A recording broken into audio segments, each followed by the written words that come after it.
is Focus with Jack Cottle.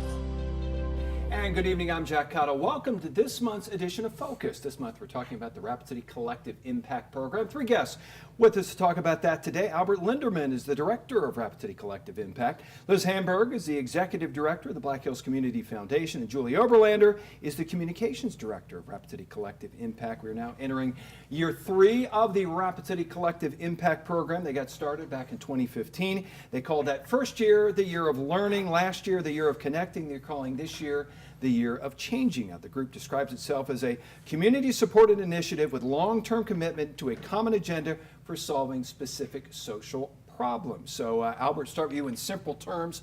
What does that mean? What is Rapid City Collective Impact? So in general, we came to town a couple of years ago to talk about how can the nonprofit organizations, faith communities, and government programs that are working on social issues, how can they work together more efficiently and effectively? And that's the sort of the genesis of the collective impact approach.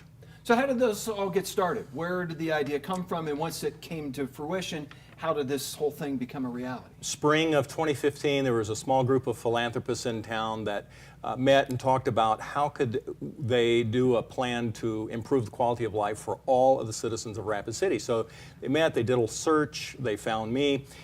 We interacted in the summer of 2015 and decided we wanted to go forward with this. At the time, it was a 2-year plan with the idea that at the end of 2 years that there would be a transition to local leadership, and here we are 2 years later. Now, Liz, you are the director of the Black Hills Area Community Foundation. So what is the connection between that group and Collective Impact? We've been involved with Rapid City Collective Impact since just about the beginning as a part of the Guiding Council, helping to make connections for Albert and his team and help to steer the work, connecting them with the nonprofit community and others. And as a community foundation, it is a natural role for us to play as a leader in this kind of collaboration. So where do the people come from? When you first decided somebody has the idea, let's do this, how do you now then gather up the people to get this thing started? How do you gather the people? Well, we know a lot of the people because we work with them in the nonprofit organizations through our grant making. We know the work that they're doing. We know who the players are. With Albert and his team, we were able to connect them with city government, with county, with nonprofit leadership, and bring people together to talk about the issues at a higher level. Has it continued to grow? Have you continued to add people from the beginning, or is this the core group that you started with? The groups have changed a little bit. The board has stayed relatively the same. The Guiding Council has grown a little bit. And the different work streams have changed quite a bit, actually, over the year of learning and the year of connecting. Now, Julie Oberlander, you are the new addition, I guess, to this group. How is it continuing to evolve right now for what you have today? Well, I think we're going to see implementation happening in the next year. So Albert spent a lot of his first year interviewing stakeholders from a variety of backgrounds. His first year here and getting to know the community and getting to know how people fit together. And then last year, a lot of those people came together to make connections. So this coming year, and you're kind of already seeing it this summer with our summer food program push, if you will. We brought a lot of the agencies together that are on the front lines of feeding hunger. They have representatives on our Food Security Oversight Committee, and our big push this summer was the summer food programs. And so that's one example, and kind of the first big example of how you collaborate, you connect these people and you collaborate and you plan strategically how to push something forward. So our big thing was just promoting these summer programs that they felt were really underutilized. They thought awareness would make a big difference, and so as a group we were able to bring that awareness to light. So that's one of the first things that you're going to see, and I think you'll see some things down the road too.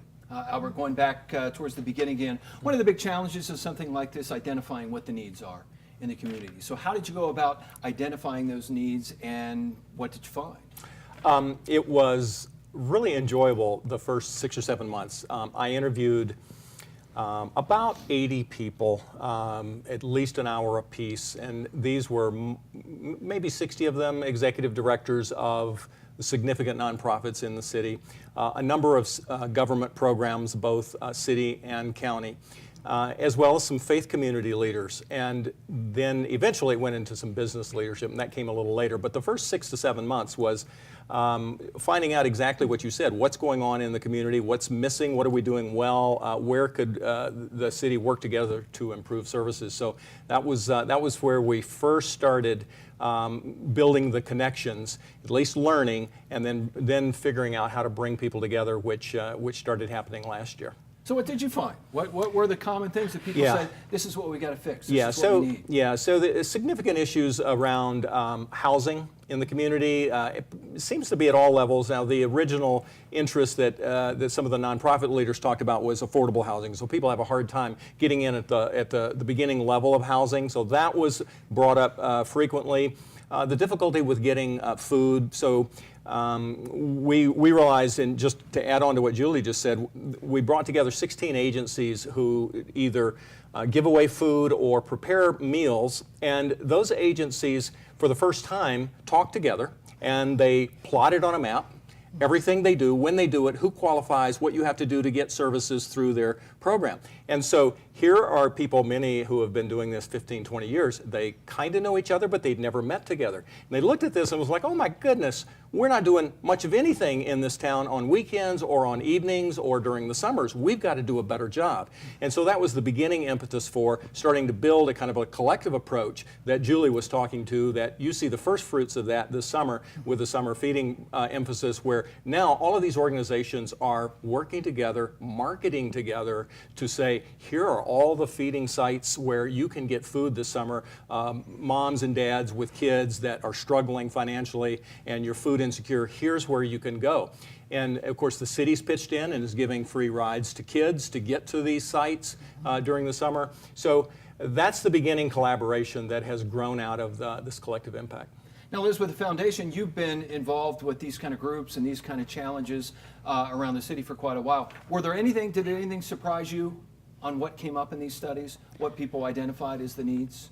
The issues were not surprising, but the recognition that people were not communicating with each other as well as they could, that was the most surprising thing, I think. And looking at what's going on with the food security piece, it's really illuminating for everybody to take a look at an issue from a higher level and see how the problem itself can be solved as a city rather than as a program. And you know, that systems thinking change is really what collective impact is all about, and that's what's happening with food security. So what are the challenges, Julie, of getting the word out on these things? You can have this great program, but if people don't know it's there, what are the challenges and what are you guys doing to try to bridge that gap? Well, specific to food, what we did is there are 14 sites in town that provide food. About 4 different agencies are doing it. Rapid City Area Schools isn't technically an agency, but they have 9 of the sites. Club for Boys, YFS, and YMCA. They're all the ones who have been providing these meals during the summertime and felt like, hey, we're not, we know we could feed more kids. And so what we did, we had some meetings, and they said, and we just decided, let's do some shared marketing. So we put together a flyer, which has been widespread throughout town. It went out to elementary and middle school kids in Rapid City area schools, and it was a map showing where the 14 sites are, and then had details on the bottom about when those meals are being served, where they're being served. And not only do we feel like that helps families, it was just a good resource for families, but even the agencies then could say, you know, hey, if maybe we're not the right place for a family, if they're coming a really long way to come to one of the YFS locations, maybe there's a place closer for them. And so they knew exactly what the others were doing. And so that was something that I think was really important. And we are seeing some higher numbers from that this summer. So for example, the Rapid City area schools said their numbers were steady or maybe even slightly down from previous years with it. But other than that, the other agencies report seeing more numbers. Club for Boys, YMCA said they're seeing about 75 more kids a day on average coming to get those free meals. So we tried to make it easy for people to know where to go. And I think it's made a difference. And Albert, when we interviewed you a year ago, you said the group is ready to address some of the more deeply entrenched challenges the Rapid City has in being a city that works for everybody. Do you feel like you're getting there? Right. So you asked me just a minute ago about the issues that I discovered during that first year, and so a couple of the others are so housing issues, affordable housing, homelessness, families being able to move from teetering on falling off the cliff and needing social services for almost cycling where they can't get out. How do you move those families through? And so there are some initiatives underway that I think are going to become public here quite soon that are going to address that in a very significant, powerful way that I think the whole community will notice over time that has improved the community. So the behavioral health area is the other big area that's really challenging. And of course, it's been in the newspapers and on the news a lot about mental health and where do people with mental illness go and how do we serve them well. And so coordinating that across the city is challenging. We've started down the road of seeing people talk together in a way they've not done before. And there is a very powerful program that's going to start in this fall. And I could talk about that if you would like, but that program you won't see immediate impact because mental illness is a long-term issue. But I think we're going to start to see down the road some real improvements in the city with mental illness with this program that I could tell you about. All right, we got to take a quick break, and as all groups do, they change over time. We'll see how Rapid City Collective Impact is transitioning when we come back with this month's edition of Focus. I'm Jack Cottle. Welcome back to this month's edition of Focus. This month we're talking about the Rapid City Collective Impact Program. Albert Linderman is the director of Rapid City Collective Impact. During the break, talking about a new mental health program that you guys are bringing into the area. What can you tell me about that? So there's a program that's nationally growing quite quickly. It comes out of the Center for Disease Control, 20 years of study that they and Kaiser Permanente, the health system, along with the Harvard Center for the Developing Child, have all been working together on 20 years of research around adverse childhood experiences and what that does to the life expectancy of young people who grow up in homes where there's a significant amount of adverse experiences. Things like, so as simple as divorce in the home, but then violence in the home and drugs in the home, somebody in the home that is in jail. And they've got a list of these, and if you have a certain number of them, they can predict, now they've got 20 years, they can predict, well, here's your life expectancy. You're going to live 20 years less than everybody.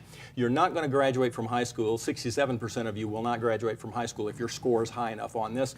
You're going to end up likely incarcerated, and you're likely to become an addict when you get older. And how would you like to have that at the age of 10 as the prediction of your life? And so we've reached a place to where we can understand this better. And then they've been developing, piloting, testing all sorts of approaches that a community can take to start to address these adverse childhood experiences and to deal with the population that we have that has experienced such trauma. So that whole program called ACES, which ACES is ACE, A for adverse and then childhood experience, ACES. So that ACES program, national top-of-the-line program, is coming to Rapid City. Rapid City will be the first city in South Dakota that will be bringing this to the community. There are 3 others planned in the coming year.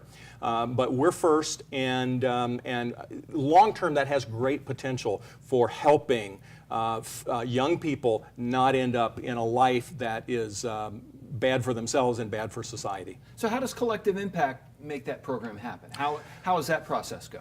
So it's the networking piece. So it's the fact that we've got these connections now around the city. The city, all the agencies and the school district, the government, all are aware of working together in this collective impact way. In actuality, collective impact is best maybe understood as a process, not an organization. So yes, we've had a small organization that's been working over these 2 years, but the reality is it's more about how you go about working together and solving societal problems, and that's what we've been spreading in the community, and that's what's going to have long-term effect in Rapid City. Now, Albert, you were here to get this thing started, and Liz, it's now transferring over to you. How is that transition happening? Now, you're the head of the Black Hills Community Foundation now. How are you moving into the collective impact area now? Well, we'll be managing this as a program under our foundation, so we'll be staffing up, and it will have its own backbone team, similar to what's happening right now. It'll just be housed within our organization, and it's a natural fit for a community foundation to incubate this kind of work. We did it with the Black Hills Knowledge Network. That was a program that started within our foundation and then spun out into its own world. So this is just a nice fit for us to create some collaborations within the community and develop other community leaders to do the same. So how will this organization or process, however you want to look at it, How will that change? How will that evolve now that you're through that startup process and now you're moving on? How will things go now? Well, we're going to take all of the learning that we've had for the past 2 years that Albert and his team have gathered and take that and make it actionable. And the first example of that is food, as Julie talked about, the work that's been done there, and the looking at food from that higher level and collaborating to address the problem together rather than separately. So Julie, is this a 3-year program? Is this a 5-year? Is it a 20-year? How do you guys look at this in the future? Where does it go from here? It's a 100-year program. Quite honestly, I mean, the idea is, truthfully, what I've learned over the last probably 9 months or so, is that the idea is that we're all in it together. We're all community members in Rapid City. We all have a place here. We all have a role here. We should care about each other. We should care about what happens here. And so I guess my idea is, yes, a lot of the programs going on right now and a lot of the initiatives are focused on maybe lower income people, people in need, we would say.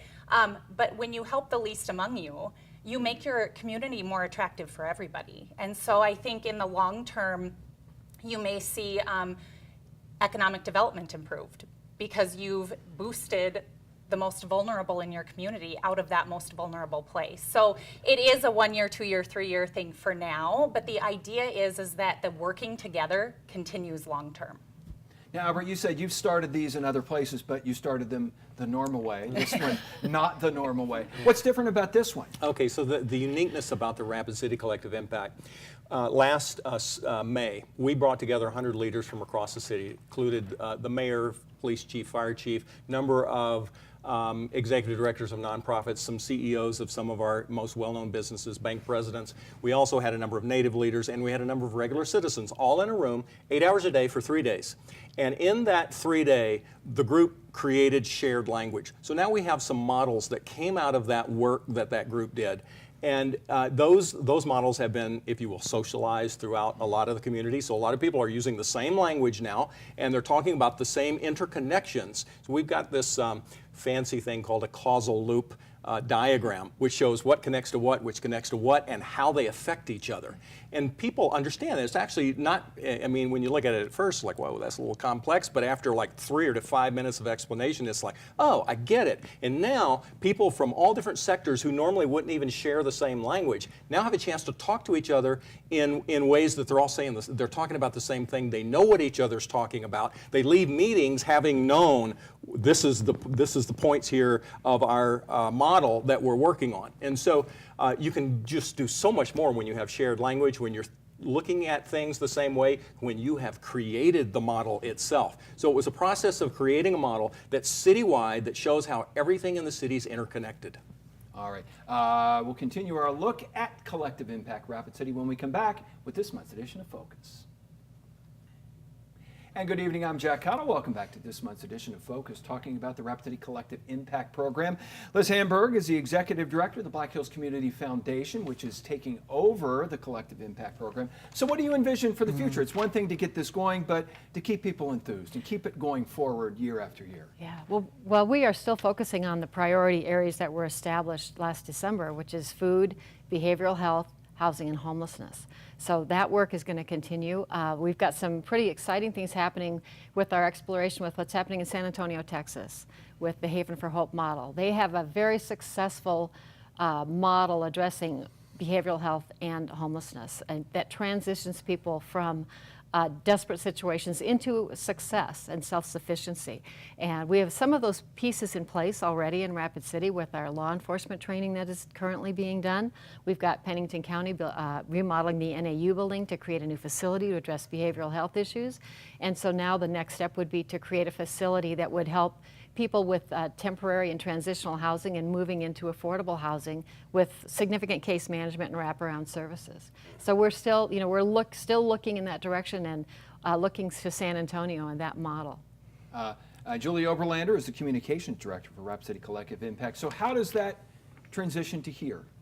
How does San Antonio transition? Yeah, from what to they here? saw down there, Right. how does that relate to what's going on in a smaller city? Right. Like Rapid City? Well, I think the idea, the really neat thing about what they're doing at the Haven for Hope is having things in one place. And one of the things that comes up time and time again when you talk to these representatives of agencies here is the geography. You know, you're taking people who maybe have a broken down car or a car on the verge of breaking down and expecting them to maybe get to 5 different places for the assistance they need. How likely are they to get out of that situation? It's going to be a real challenge. And so they've done a good job of taking down some of the barriers at the Haven for Hope in San Antonio. And the idea is because they have a lot of things in one place, or they can refer out and help those people get the next service they need. So the idea would be that you would create a space where you have people coming to the people who need the services instead of expecting those people to go to 5, 6, 7 different places to get the assistance that they need. And everything from, geez, what do they have in San Antonio? A dental clinic on site, to child care, to basic financial planning courses, lifestyle courses. You know, we think, I know we helped bring in Donna Beagle, who's a poverty expert. She came earlier this year to talk about life in poverty. She grew up in it herself, and it's so easy for people who have always been maybe middle class or higher to think, well, why don't you just get a job? You know, why don't you just do this? Well, I think until you've been in those shoes, you know, that's a really easy thing to say. But the truth of the matter is that there's a lot of barriers for those people, and we just don't always understand them. And so the Haven for Hope model is putting a lot of those services in one place and helping the people where they are. And I think that would make a big difference in this community. Now, as any organization like this, funding is critical. Where's the funding for Collective Impact come from? Currently, it's a group of philanthropists that are funding this work. Going forward, there will be fundraising efforts, which is one of the reasons that we are a good fit for this, because we can channel, as a nonprofit community foundation, we can channel contributions to help make things like this happen. Now, Albert Linderman is the director of Rapid City Collective Impact, soon to be the former director of Rapid City Collective Impact. You've done these other places. Now, it's one thing to get this up and running. It's another thing to keep it going after you're gone. Yep. And how big of a challenge is that to keep people engaged 5 years, 10 years, 20 years down the road? So it's certainly a challenge. At the same time, there's a tipping point. You know, there can be all sorts of things going under the surface, and then at some point, when you're talking about growing a crop, all of a sudden there they are. There's the crop coming up out of the ground. But there was all sorts of things happening before. Well, I feel like that's what's been going on here in Rapid City the first couple of years. Lots of stuff going below the surface, and now you're starting to see pop up some of the fruit of the work. So I think it's going to be self-sustaining in many ways, because people are going to see the value of, wow, they work together, and look at what they're doing with food. Now look at this Haven for Hope model that's likely being brought at some point in the near future to Rapid City.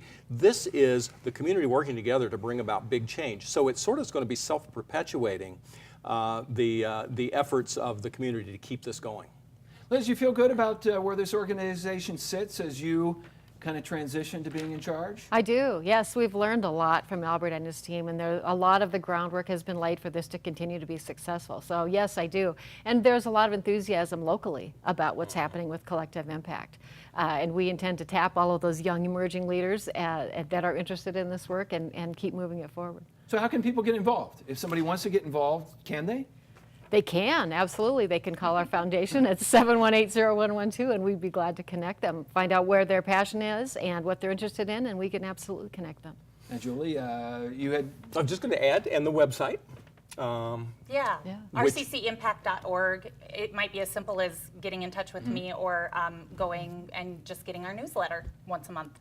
And if you want to see those really complicated charts and graphs, Go there too. and get a complete understanding of those will be there as well. We are just about out of time. Albert Linderman, Liz Hamburg, Julie Oberlander, thank you guys for coming up, and good luck with the continued work for the organization. Again, Rapid City Collective Impact. We want to thank you guys for joining us tonight. Again, join us again the first Sunday night of next month for the next edition of Focus. Good night.